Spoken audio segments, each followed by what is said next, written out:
Flora Tristan est née le 7 avril 1803 à Paris et décédée le 14 novembre 1844 à Bordeaux.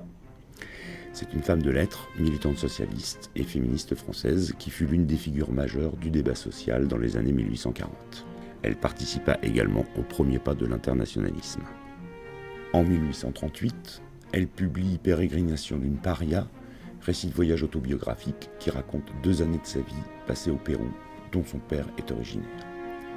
Ouvrière dans les filatures, les imprimeries, mais aussi femme de lettres, militante socialiste et féministe, Flora Tristan est l'une des figures majeures du débat social dans les années 1840. Fascinée par le spectacle de l'Angleterre de la première révolution industrielle, foyer du capitalisme et du paupérisme qui se concentre à Londres, la ville monstre, Flora Tristan a donné dans ses Promenades dans Londres, en 1840, une description puissamment évocatrice de la misère ouvrière. Elle porte aussi son regard sur le monde des marginaux et des exclus, délinquants, malades mentaux, prostituées. Le tableau qu'elle dresse inspirera le jeune Marx qui la cite dans La Sainte Famille en 1845 et également Proudhon qu'elle rencontrera à Paris.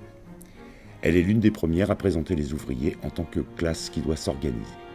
Elle est aussi l'auteur de L'Union ouvrière en 1843 et d'un journal publié à titre posthume évoquant son tour de la France ouvrière.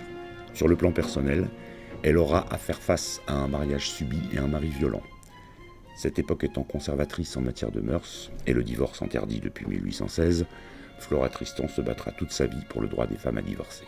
Elle écrit dans l'Union ouvrière en 1843 « L'affranchissement des travailleurs sera l'œuvre des travailleurs eux-mêmes.